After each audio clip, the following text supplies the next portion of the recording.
विनोद गुप्ता जी, श्री जयपुर हरिवंश। से। गुरुदेव, राधा वल्लभ श्री हरिवंश।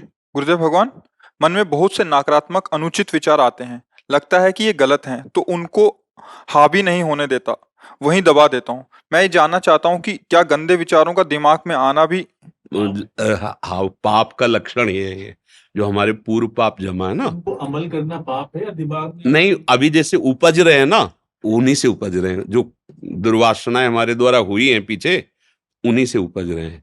अगर हमारे सदाचरण होंगे तो सद्भावना उपजेगी। तो ऐसा नहीं कि हमारे सदाचरण नहीं हुए या दुरा आचरण नहीं हुए, दुर्व्यवहार नहीं हुआ, दोनों हुए हमसे, नहीं तो अभी तक भगवान मिल जाते। तो दोनों की वृत्तियां उठी थी। देखो, सदवृत्ति उठी तो आपने उसका पालन किया, यहां आ गए। अब असदवृत्ति उठी, आपको दबाने के सामर्थ्य सत्संग और नाम जप से मिले। अब इतना सत्संग का हमारे हृदय में असर हो जाए कि हम प्रभु को भूले ना। जब प्रभु को नहीं भूलेंगे तो वो स्फुरित होते हैं और नष्ट हो जाते हैं, क्योंकि वो सत नहीं है, वो असद वासना है। और जहां वो पूरी नष्ट हो गई, फिर वो स्फुरित भी नहीं होंगी, फिर हृदय आनंद से भरे। जब तक दुर्वासना मम सदा परिकर्षयन्ति, तब तक आनंद की अनुभूति नहीं होगी। भगवदानंद जिसे कहते हैं, विषयानंद तो सभी भोग रहे हैं, भगवदानंद की अनुभूति तब होती है जब दुर्वासना नष्ट हो जाती है। निर्मल मन जहां हुआ, वासना नष्ट हुई, फिर स्फुरित भी नहीं होता। ये भोग तब तक प्रिय लगते हैं संसार के, जब तक अविद्या रहती। ध्यान रखना, नहीं तो जैसे बमन है, उसको आपके सामने रखा जाए तो घृणा आ जाएगी ना। ऐसे ही थोड़ा सा भगवदानंद मिले, थोड़ा सा, पूरा नहीं कह रहा हूं, थोड़ा सा भगवदानंद, तो यहां मृत्यु लोक के भोग क्या, ब्रह्मादिक के भोग सब विषम लागत ताय, नारायण ब्रजचंद की लगन लगी है चाहे। ब्रज किशोर ललित त्रिभंगी लालजू की प्राप्ति की चाह पैदा हुई तो ब्रह्मादिक के भोग भी विष के समान लगने लगते हैं। इन भोगों की क्या बात। और हमारा स्तर गिर गया है, यद्यपि हम हैं भगवान के अंश, पर हमारा सोच, हमारे आचरण ऐसे गिर गए कि बस शरीर तक सीमित हैं। ये जो मांस आदि भक्षण है, बेविचार आदि है, हिंसा आदि है, ये इसी भावना से। तो अब हमें अपने विचार का स्तर ऊंचा करना पड़ेगा, और वो होता है भजन और सत्संग। जैसे पंछी दो पंखों से आकाश की यात्रा करता है, ऐसे उन्नति का मार्ग लौकिक और पारलौकिक दो हैं, एक तो हरिभजन और दूसरा सत्संग। अगर सत्संग मिलता रहे और हरिभजन होता रहे तो आप अध्यात्म की ऊंचाई पर चढ़ जाएं। फिर काम क्रोध आदि दोष आपको छू भी नहीं पाएंगे, असद वासनाएं जड़ से नष्ट हो जाएंगी, हृदय एकदम निर्मल आनंद। शरीर रोग ग्रसित, लोग अपमान कर रहे हैं, खाने पीने की व्यवस्था नहीं, सुरपति नरपति लोकपति जिनके भावे घास, और रहे परम आनंद में तज सब ही की आस। एक अद्भुत अध्यात्म में एक अद्भुत आनंद होता है। ये जादू टोना वाला मार्ग थोड़ी है, सत्य सच्चिदानंद मार्ग है। तुम वही सत्य हो, वही सच्चिदानंद हो। भूल करके इस देह में आसक्त हो गए, और देह आसक्ति का फिर ऐसा फैलाव हुआ कि हम विषयों में आसक्त हो गए, शरीर संबंधियों में वो अब समेटना पड़ेगा।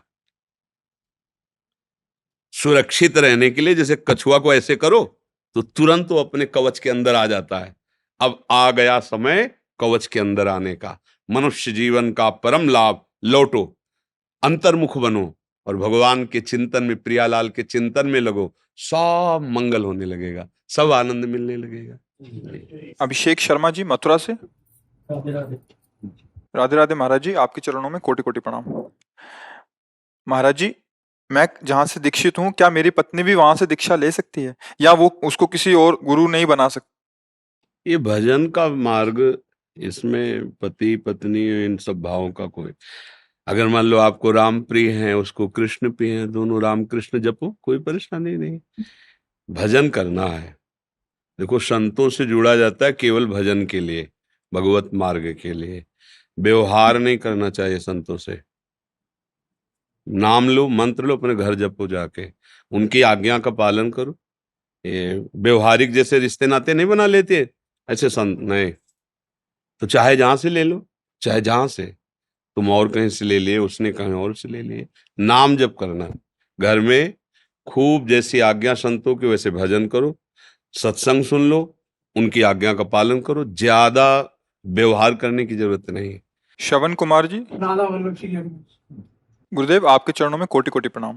महाराज जी, मेरा बहुत कठोर हृदय है, भगवान के लिए दो आंसू भी नहीं आते, संसार के लिए रोना आता है। कृपया करके मेरा मार्गदर्शन करें कि प्रभु के लिए ही रोना आए। आप कृपा करें महाराज जी। जब हृदय द्रवित होने लगता है तब वो असली में रोना, जो प्रेमाश्रु बहते हैं भगवान के लिए, वो तभी होते हैं जब नाम अंदर चलता है।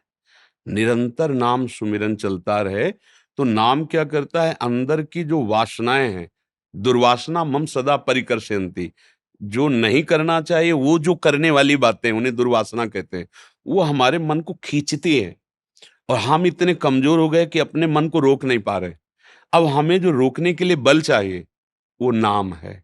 अगर नाम का अभ्यास अंदर ही अंदर करें तो उसका बल हमारे अंदर बढ़ेगा, और नाम बल बढ़ेगा तब हम मन को रोक सकते हैं। और जब मन को रोकेंगे और फिर भजन और आगे बढ़ेगा तब हमारा हृदय द्रवित होने लगता है।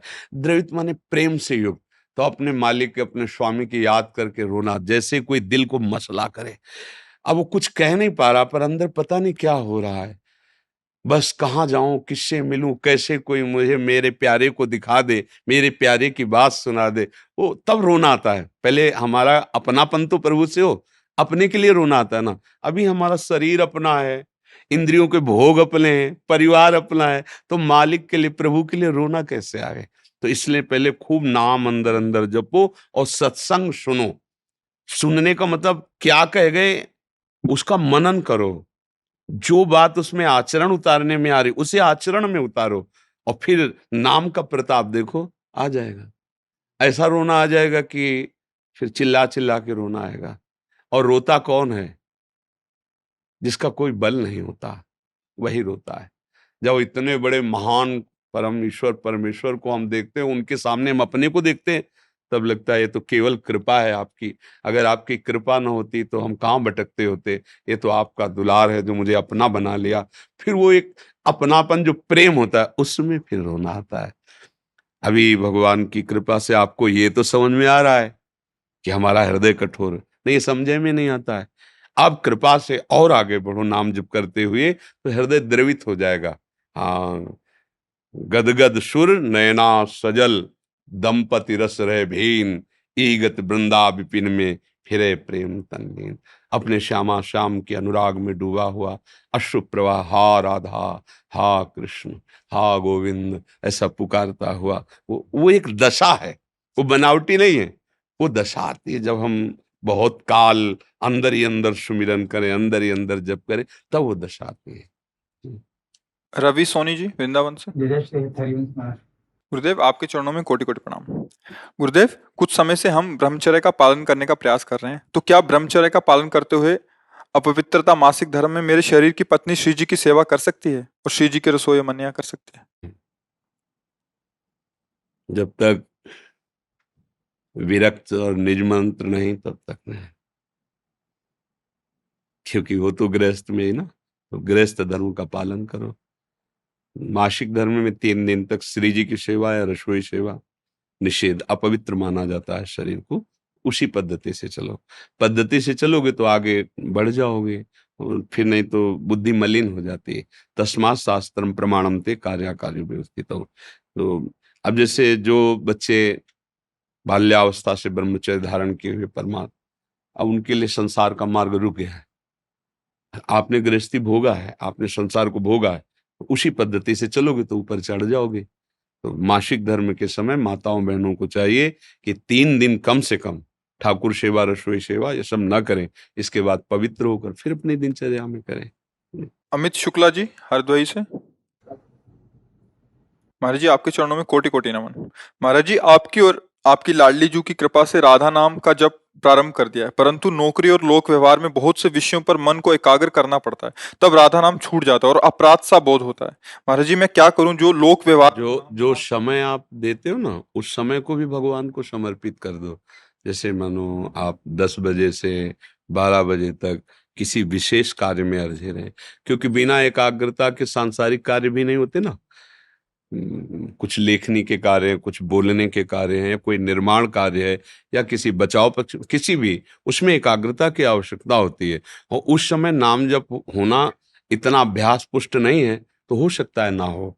लेकिन जो आपने 10 बजे से 12 बजे तक कार्य किया वो हमारे प्रभु का किया ना, तो उसको 10 बजे से 12 जब आपको याद आया राधा राधा हे प्रिया जो 10 से 12 के बीच में जो आपका विस्मरण हुआ और जो भी कार्य हुआ वो आपके चरणों में समर्पित है। इसे समर्पण भक्ति कहते हैं। ये केवल भावुकतावश नहीं कह रहे, भगवान का आदेश है। ये तो सर्वाणि कर्माणि मयि सन्न्यस्य मत्पराः। सर्वाणि कर्माणि, केवल भजनानि कर्माणि नहीं कहा, केवल शुभानि कर्माणि नहीं कहा, ये तो सर्वाणि कर्माणि यत करोषि यज्जु होषि, यत मन जो भी तुम्हें सेवा मिली है, जो कर्तव्य कर्म मिला है, जो डिपार्टमेंट मिला है, किसान हो, जो भी उस सेवा में एकाग्रता करने पर अभ्यास की कमजोरी के कारण हो सकता है विस्मरण हो जाए, पर हम प्रभु की प्रसन्नता के लिए वो कर्म अर्पित कर दे तो वही भजन हो जाता है। इसे भागवत धर्म कहते हैं।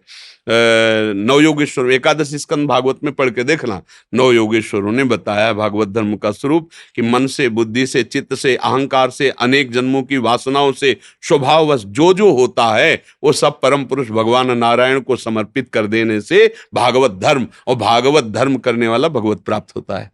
इसलिए ये चिंता तो करो मत। हाँ, अभ्यास बनाओ और बढ़िया अभ्यास बनाओ कि बीच बीच में इतना लंबा समय न चला जाए कि 2 घंटे हो गए एक बार भी राधा नहीं कहा। हमें निराश तो नहीं होना, पर हमें इतने पे राजी भी नहीं हो जाना 5-10 मिनट बाद राधा, तो हमारा समय में ब्रेक तो लग गया कि भाई 10 मिनट बाद हम एक बार राधा बोल दिए, अब फिर 10 मिनट बाद एक राधा। अगर हम इतना सावधानी कर ले कि हर 10 मिनट में एक बार राधा बोल दें तो मुझे लगता है बहुत जल्दी आपको लाभ अनुभव में आने लगेगा। 2 घंटे हो गए हम भूल ही गए प्रभु को, फिर भी हम उसे भागवतिक बनाएंगे, उस समय को प्रभु को अर्पित करेंगे। पर अगर हम बीच बीच में ऐसा प्रयास कर लें एक बार 10 मिनट में राधा बोलो, फिर देखो आप कैसे फंसा लोगे मन को। इसे चिंता लगने लगेगी कि अगले 10 मिनट में मुझे राधा जपना है, कई बार राधा बोल पाएगा देख लेना आप। इसे फंसाओ ना, ए मन 10 मिनट में एक बार राधा बोलना है, महाराज जी का 10 मिनट में एक बार राधा, अब अगले 10 मिनट में राधा बोलना है। वो चल रहा है, वो कई मिनट हो गए, राधा बोलना है। एक दिन निरंतर पकड़ लेगा नाम। इसको प्यार से, जैसे जंगली घोड़े को दुलार से, प्यार से और चाबुक से ऐसा सवार चतुर बना लेता है उसे कि एड़ से बता, एड़ से इशारे में राइट की लेफ्ट किधर चलना, एड़ से पता चल जाए। ऐसे ही मन को फंसाओ। संतों ने युक्तियां पकड़ी है इसको जबरदस्ती अधीन नहीं किया जा सकता। नहीं, इतना कोई बलवान, सुमेर को उखाड़ना सरल है, पहाड़ को, मन को रोकना बहुत कठिन। इसको प्यार, दुलार और शासन तीनों चीजें चाहिए। मन देखो सब लोग भोग ही रहे हैं यार, तुम भी उसी जगह लेने जाना नहीं ठीक। उचित भोगों को दे दे, प्रसन्न करो उसे। अनुचित भोगों के लिए उसे प्रणाम करके समझाओ। जब आज तक तुम जो कहते रहे हम कर, अब थोड़ा समझो यार, फिर वही गंदी बातें हमारे को ला रहे हो। नहीं यार, अब समझ, तुम ठीक कहोगे, तुम तुम्हारी बात मान लेंगे। अब राधा राधा करो, बीच बीच में उसे फंसाओ, 10-10 मिनट में फंसाओ। जिस दिन ये दोस्त बन गया तो इतना बलवान है ये, निहाल कर देगा। अभी क्या खिलाफ है हमसे, अब हम चाहते हैं भक्ति करना, और अभी तक हम इसका साथ देते रहे विषयों की तरफ। अब वो बलवान आदमी, वो तो जल्दी कब्जे में थोड़ी आएगा। जहां राधा तो टूटा विषयों की तरफ, नहीं चाहिए मुझे वही चाहिए। अब उसको घसीटना है। अब बाहरी युद्ध है छोटा मोटा, तभी तो साधना शब्द लगता है कि भाई साधना करो। अब हम धीरे धीरे इसे नाम में फंसाएं इसे। ये कभी कभी इसको पुचकारा भी जाता है, जैसे बहुत परेशान कर रहा है, क्या खाओगे? अगर समोसा चटनी मिले तो हाँ, धनिया की चटनी और समोसा गरम गरम खरीद लाओ और ठाकुर जी को अर्पित करो, और उसे पौधे को तुम्हारी बात मान ली, अब राधा राधा। इसे फुसलाओ भी। अब कह रहा है कि नहीं मुझे अमुक गंदी चीज चाहिए, अनेक जन्म बर्बाद कर दे, अब तेरे कहने में नहीं आने वाले। कभी डांट मार दी, कभी दुलार कर दिया, धर्मयुक्त सलाह में दुलार कर दिया, अधर्मयुक्त क्रिया की तरफ डांट मार दी। और इसे प्यार, ये सवार है, इसके बिना चल नहीं सकते, परमार्थ में इसके बिना नहीं चल सकते, इसको लेके चलना है। और ये बहुत जंगली है, ठान ले तो ये गिरा के मानेगा। ऐसा है, बड़े बड़ों को गिरा दिया है, ये बहुत बड़ा बलवान शत्रु है। और जब अपने हाथ में आ जाए तो सच्ची कहते हैं, इससे बड़ा कोई मित्र नहीं, रुला देता है। आनंद में डुबा देता है। इसे फंसाना है यार, बस फंसाना है। इसके फंसाने की कहते हैं ना युक्ति से मुक्ति, इसकी युक्तियां आ जाए समझ में। जब ये गलत मार्ग में जा रहा हो तो तुम दस्तखत मत करना, कुछ नहीं उखाड़ पाएगा। और जब सही मार्ग में जा रहा हो तो इसका विरोध मत करना, इसका सहयोग कर देना। और इसको सत्संग सुनाओ, इसको समझाओ। किसी भी विषय का सेवन करते हुए बिल्कुल विवेक सावधान रखो।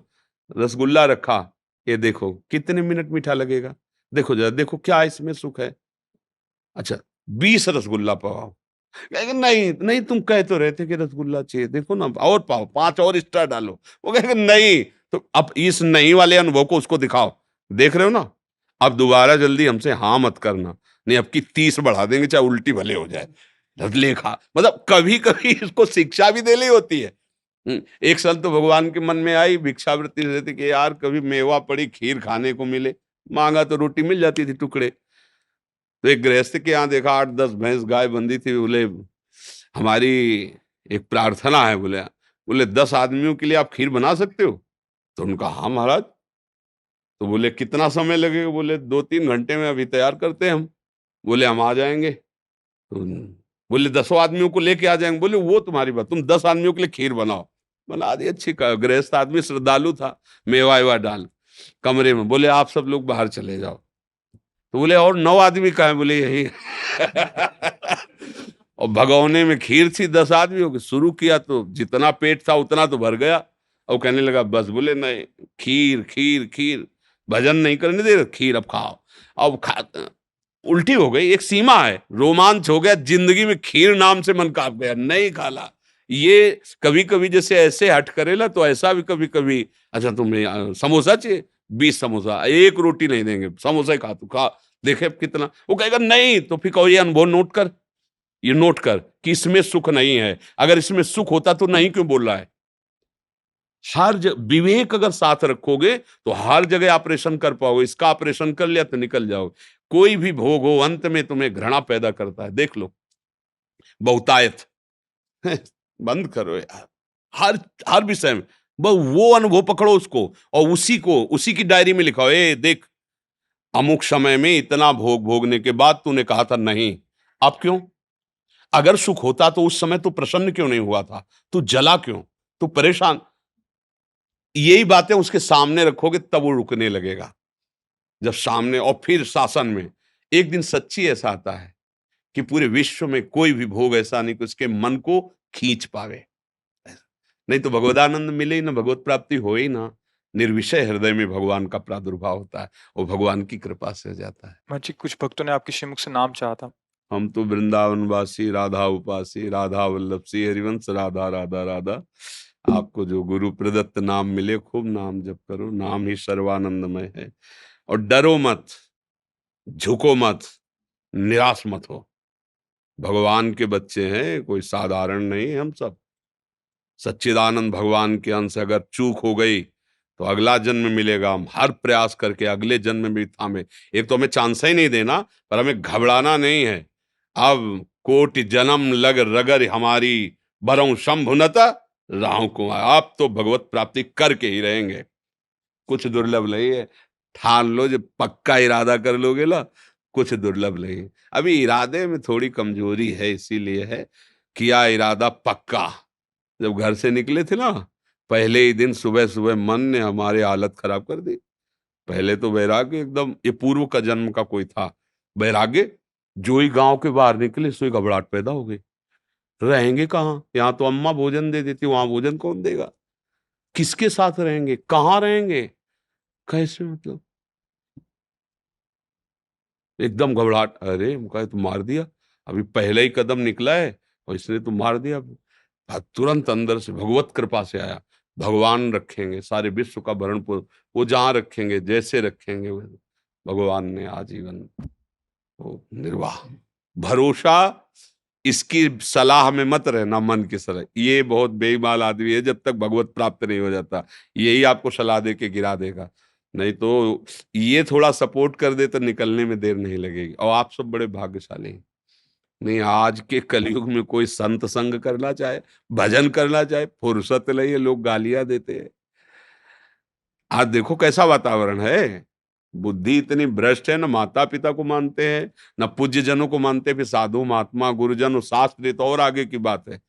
ये तो बड़ी कृपा है कि अभी आपकी बुद्धि काम कर रही है, जो संत समागम प्रिय लग रहा है, जो शास्त्रीय बातें आपको सुनना अच्छा लग रहा है, आप राधा राधा जपना चाहते हो, ये बड़ी कृपा है, बड़ी कृपा है। नहीं तो कलयुग भगवान का ऐसा प्रभाव आगे बढ़ता चला जाएगा कि तुम्हें नाम सुनने को नहीं मिलेगा, भक्ति की चर्चा दुर्लभ हो जाएगी। धीरे धीरे शास्त्रों का गूढ़ रहस्य गुप्त होता जाता है। आप देखिए, शास्त्रों का गूढ़ रहस्य गुप्त होता जाता है, बाहरी बातें आती चली जाती हैं और वो शास्त्रीय बातों को संसारिकता में उतारते चले जा रहे हैं। वो जो अब नई पीढ़ी है, इस संसारिकता को देख के क्या उस गूढ़ महामहिम प्रभु की तरफ वो सोच पाएगा, बिगड़ता चला जा रहा है। ये कलयुग का प्रभाव है, जहां से हमारा बनना है वहीं हमारा सब बिगड़ रहा है। अभी थोड़ा कृपा है तो आप लोग सावधान होकर कंठी तिलक बांधे हो चल रहे, आगे आगे इसकी भी सामर्थ्य नहीं रह जाएगी कि हम परमार्थ पे चल सके। कहाँ चले, कैसे चलें, बताने वाला नहीं मिलेगा, समझाने वाला नहीं मिलेगा। आने तो दो समय, धीरे धीरे समय। देखो, एक से एक बड़े महापुरुष हमारे भारत में हुए हैं और हैं, और भगवान कृपा करें आगे भी होते रहें। बिना संतों के शास्त्रों का रहस्य समझ में नहीं आता, क्योंकि जो अनुभव हुआ तभी तो बात समझ में आएगी ना। पढ़ी लिखी हो, पीएचडी करने से शास्त्र समझ में नहीं आते। शास्त्र तो समाधि भाषा है ना, वो कोई पढ़ने लिखने से थोड़ी समझ में आते हैं। वो तो उसका जो साक्षात्कार हुआ, जो लिखा हुआ है, उसी का साक्षात्कार हो। अब वो जो बोलेंगे तो भूत जैसा लग जाएगा तुम्हारे दिमाग में, तुम्हारा परिवर्तन करके रहेगा वो, क्योंकि केवल भाषण नहीं है, वो हृदय का विषय है। केवल भाषण से परिवर्तन नहीं होता, हृदय के विषय। खूब नाम जप करो और इस जन्म में भगवत प्राप्ति करना, ऐसा इरादा पक्का करो। कुछ काम नहीं है मुश्किल, जब क्या इरादा पक्का। आप तो भगवान को नहीं जा, भगवान हमारे पिता है, हमारे स्वामी है, हमारे हृदयेश्वर है, हम उनके अंश है यार, उनसे कैसे नहीं मिल सकते। अपने बाप से मिलने के लिए कोई लायकात की जरूरत है क्या? पर हम स्वीकार तो करें कि वो हमारे हैं, वो मिलने के लिए तैयार है। राधा वल्लभ। अच्छा, फिरोजाबाद में न्यायाधीश है हमारे जी। धन्यवाद, धन्यवाद, धन्यवाद। जो न्याय का विषय उसे समझते रहना, बढ़ जाइए, बढ़ जाइए। अपने अपने जीवन का न्याय आपके ही हाथ में है, दूसरे जीवनों का तो है ही जो सामने आते हैं। ये आपकी सेवा है और इसका फल होना चाहिए कि हमारा न्याय हो जाए। अब मुझे इस दुख में, संसार में फंसना न पड़े, मुझे परमानंद भगवान की कृपा मिले, वो हम पर प्रसन्न रहे। नहीं, उन्हीं की कृपा से, उन्हीं की कृपा से सब आनंद की प्राप्ति होती है। तो ठीक पॉइंट पर ही न्याय करना, किसी प्रलोभन या भय से प्रभावित होकर निर्दोष को दंड नहीं देना, दोषी को प्रलोभन या दबावश बख्शना नहीं, भरोसा भगवान का रखना, नाम जप करते रहना और इस सेवा को भगवान को समर्पित करते रहना। यही यही तुम्हारी पूजा होगी। क्योंकि त्रुटि भी हो सकती है, अगर सावधान नहीं रहे ना, तो उस त्रुटि में फिर हमारी मानसिकता बिगड़ जाएगी, हमारे आनंद का नाश हो जाएगा। तो जो पद मिला है भारत की सेवा का, वो भारत या विश्व भगवान का ही है। हम उसको सेवा बना लें, उसको पूजा बना लें। कभी किसी से भयभीत मत होना। ये तभी हो सकता है जब आप भगवान का आश्रय लेकर ना, नहीं, एक ही बार मृत्यु आती है। किसी के दबाव में हम कभी निर्दोष को दंड नहीं देंगे और दोषी को बख्शेंगे नहीं, ना प्रलोभन और ना दबाव। तो यही तुम्हारी हो जाएगी पूजा। और जब तुम ऐसा भाव करोगे तो तुम्हारे हृदय में श्री कृष्ण सारथी बन के बैठ जाएंगे, और जिसके सारथी भगवान बैठ गए ना, फिर चाहे सामने कोई भी खड़ा हो। अच्छा, जब भगवान सारथी बैठ जाते हैं तो महाबली गरजते रहते हैं उनके झंडा में, जानते हो कौन बैठे? महाबली हनुमान गर्जना मात्र से सामने वालों का नाश कर रहे थे। तो वो हमारे लिए शिक्षा है। यदि हम भगवत आश्रित चलेंगे, भगवत पूजा भावना करेंगे, तो भगवान हमारे सारथी हो जाएं, वो हमारे जीवन रथ को मंगल में मार्ग में ले जाएंगे। आओ जी महाराज, विराज। विराजो महाराज, विराज। धन्यवाद। आज विराज, बड़ी कृपा की, आप दर्शन दिए, आखिर बड़ी कृपा की। ये पहले महाराज को ओढ़ा के आओ। ये हमारी लाडली जो कि प्रसादी वस्त्र है, हाँ, श्री जी की, ठाकुर जी की प्रसादी। जय हो मेरे प्रभु, आपकी जय। हमें बड़ा सुख मिलता है, जैसे आप लोगों के दर्शन करते ना, बहुत अच्छा लगता है, क्योंकि गुरुवाणी और भगवत स्वरूप, गुरु स्वरूप, साहब स्वरूप ग्रंथ की जो भावना देखे ना, वो मतलब हृदय हमारा उसमें बलिहार हो जाता है। चंवर डुल रहा है, उनके सामने वंदना हो रही, मतलब हम इस पर न्यौछावर हैं, जिसे ना, और जिसे साधना, उपासना, भक्ति, तपस्या सब होती है, पर गुरु के प्रति प्रेम, गुरु वाणी के प्रति ऐसा प्रेम, ये जो देखने को मिलता है ना, हाँ, कि गुरु ग्रंथ साहब के आगे हम नृत्य कर रहे हैं, सर झुका रहे, सब का सब गुरु ग्रंथ साहब के लिए है। तो गुरु और गुरु वाणी, ये दो ऐसी अमोघ चीज हैं जो कितना भी कोई पतित हो उसका महामंगल। वैसे भी शास्त्रों में मोक्ष मूलम गुरु कृपा से ही, तो गुरु वाणी और गुरु कृपा, ये दो बात हमको बहुत पकड़ में आई। अच्छा, गुरुवाणी में सब महापुरुषों की वाणी, सब संतों की वाणी, तो हम जैसे आप लोगों को दर्शन करते, तो हमें एक सुख मिलता है कि गुरु वाणी का आदर और गुरु का आदर। जैसे आपस में मिलते हैं तो भगवान नाम उच्चारण करते ना, जब आप मिलते हैं आपस में तो आप कहते हैं वाहे गुरु का खालसा, वाहे गुरु जी की फतेह, वाहे गुरु परमेश्वर ही है, वही परब्रह्म परमात्मा, पर उसको गुरु स्वरूप में स्वीकार करो, उसको गुरु वाणी के रूप में स्वीकार किया गया। बस जो इन दो बातों पर ध्यान दे दे, गुरु वाणी पर और गुरु पर, वो फतेह, हाँ, वो माया पर फतेह प्राप्त, वो काम क्रोध लोभ मोह मद मत्सर इन सबको जीत लेता है। इसमें ये जो बौद्धिक भेद है ना, ये सब मायाकृत है। हम सब चराचर जगत उसी मालिक के हैं, एक ही है वो एक ही है, वो सत्य है। उसी सत्य के हम सब सत्य अंश हैं, आंतरिक। अपने स्वरूप को ना पहचानने के कारण मैं तू, मेरा तेरा, और ये भेद जो हो गया, इसी का नाम माया है। और इसी भेद को जो मिटा दे, राग द्वेष को मिटा दे, वही गुरु स्वरूप है, वही आत्म स्वरूप है, वही फतेह को प्राप्त हो गया, वही मंगलमय हो गया है। बहुत अच्छा, बहुत अच्छा। नहीं, हमको भी बहुत अच्छा लगा, आप दर्शन दिए आके बहुत कृपा की, बहुत राधे श्याम राधे सोनिया। जय वाहेगुरु जी का खालसा, वाहेगुरु जी की फतेह। जय श्री राम।